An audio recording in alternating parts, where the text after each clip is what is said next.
नीलम की उम्र करीब 46 साल की थी, लेकिन वह देखने में अभी भी इतनी जवान लगती थी कि गांव के लोग उसकी तारीफ करते नहीं थकते। उसका बदन भरा भरा सा था। वो साड़ी पहनती तो उसकी कमर की लचक और आड़ी की फिटिंग से आंखें ठहर जातीं।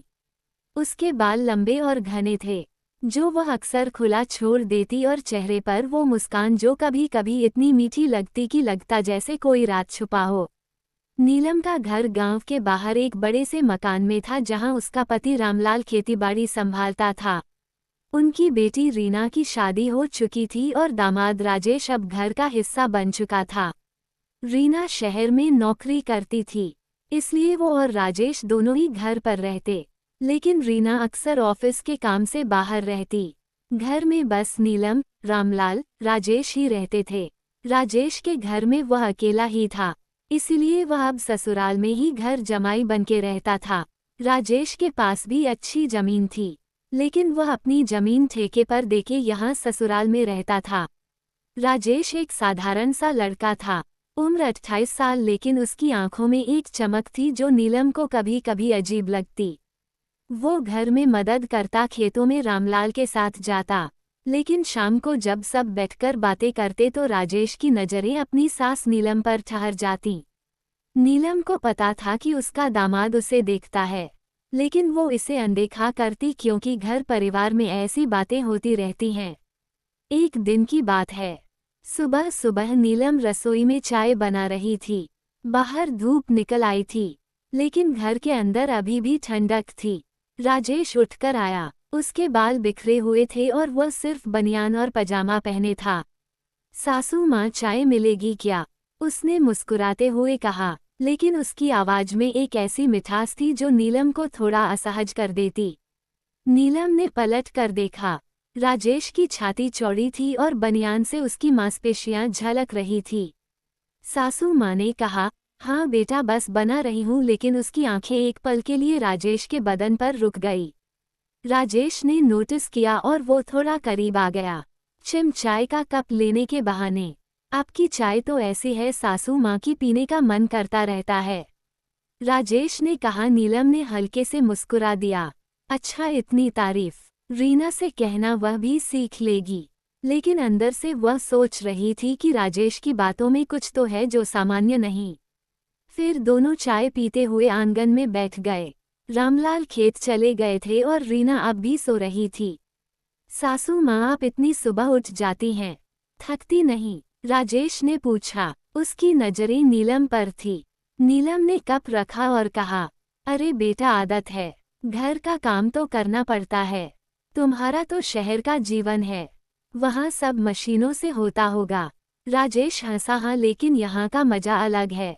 यहाँ सब इतना नजदीक लगता है। और उसने अपनी कुर्सी थोड़ी नीलम की तरफ सरका ली। नीलम को लगा जैसे हवा में कुछ गर्माहट है, लेकिन वो बात बदल गई। अच्छा, आज क्या प्लान है तुम्हारा? राजेश ने कहा, बस घर पर ही हूँ, अगर आप कहें तो कोई काम कर दूँ।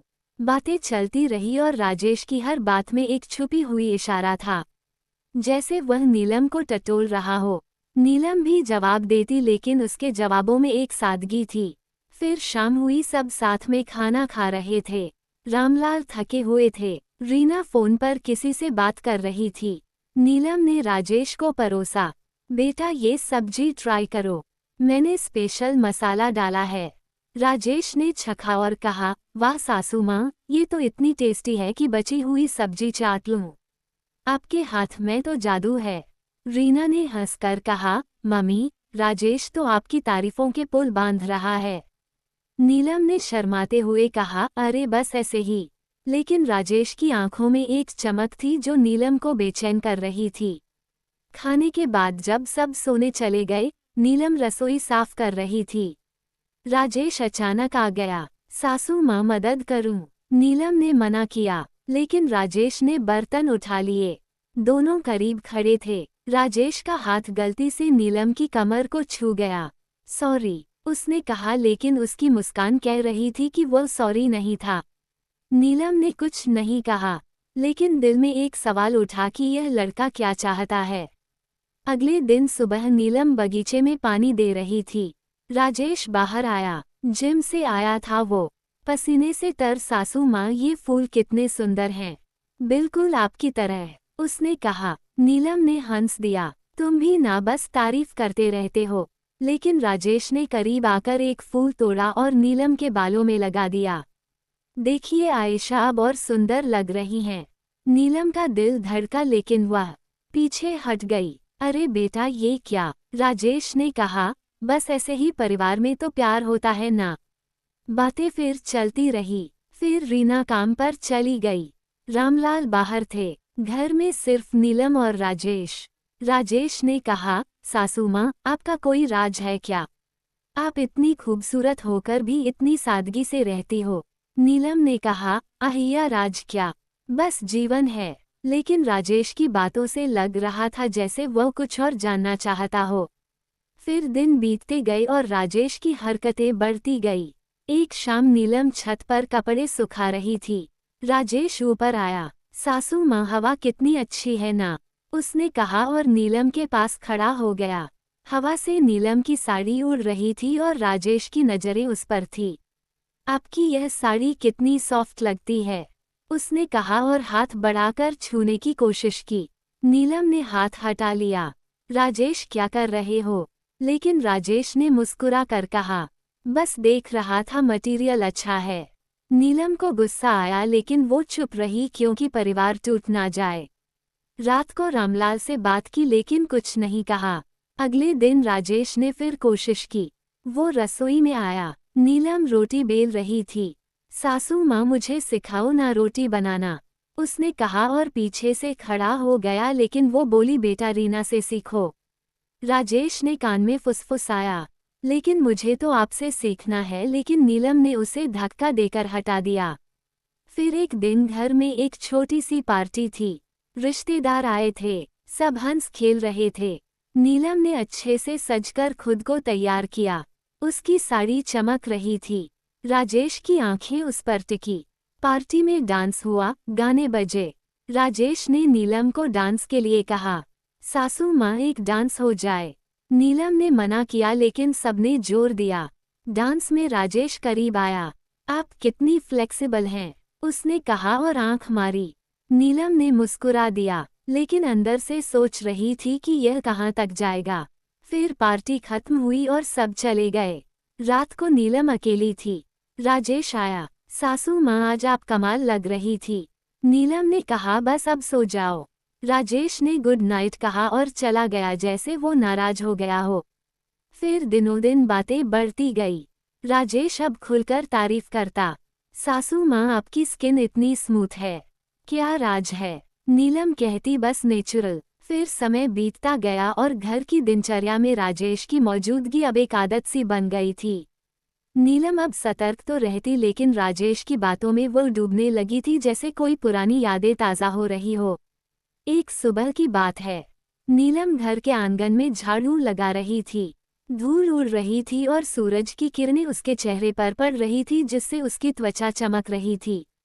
राजेश बाहर आया। वो अभी अभी नहाकर आया था। उसके बाल गीले थे और टॉवल कंधे पर रखा था।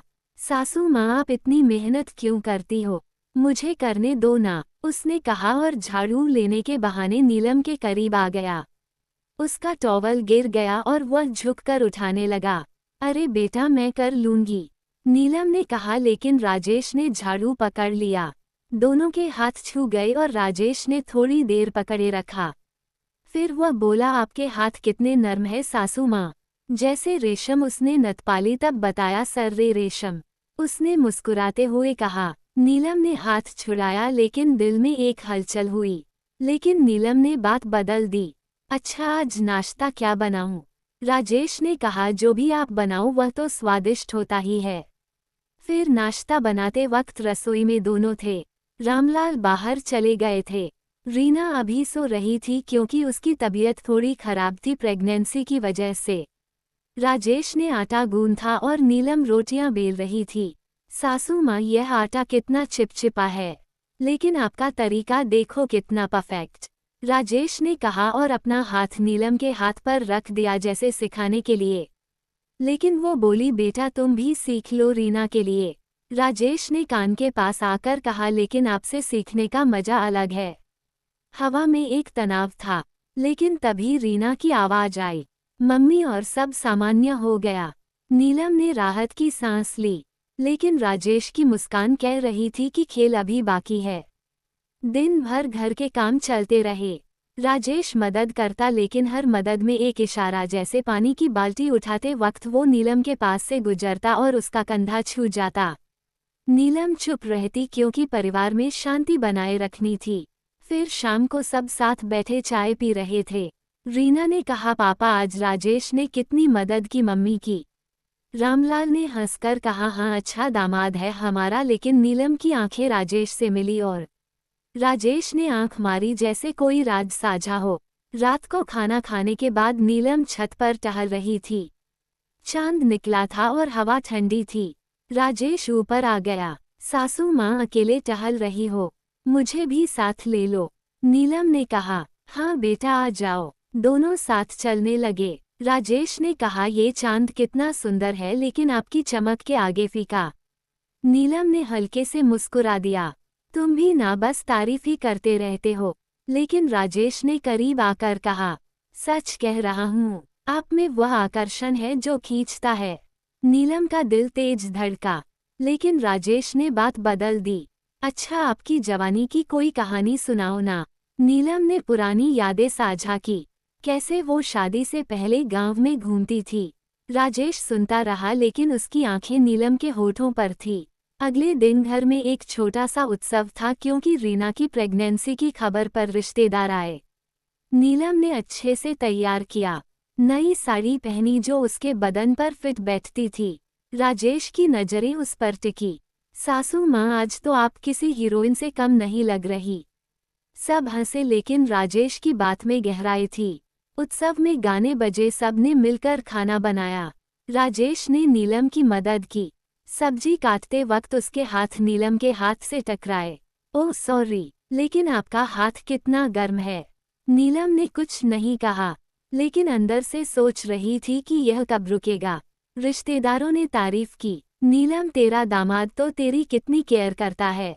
नीलम ने हाँ में सर हिलाया, लेकिन राजेश ने कान में फुसफुसाया, केयर तो मैं और भी कर सकता हूँ। धीरे धीरे राजेश की हरकतें और सूक्ष्म हो गई। एक दिन नीलम घर के पुराने कमरे में सामान व्यवस्थित कर रही थी। धूल भरी थी और वह खांस रही थी। राजेश आया, सासू माँ, मैं मदद करूं। दोनों मिलकर बॉक्स उठाने लगे। राजेश का बदन नीलम से सटा, क्योंकि जगह कम थी। ये बॉक्स कितना भारी है, लेकिन आपका सहारा मिला तो आसान, उसने कहा। नीलम ने पीछे हटने की कोशिश की, लेकिन राजेश ने पकड़ लिया। रुकिए, गिर जाएगा। उस पल में एक कर्ज सा लगा, लेकिन नीलम ने खुद को संभाला। ठीक है बेटा, वो बोली और काम खत्म किया। कंटिन्यू।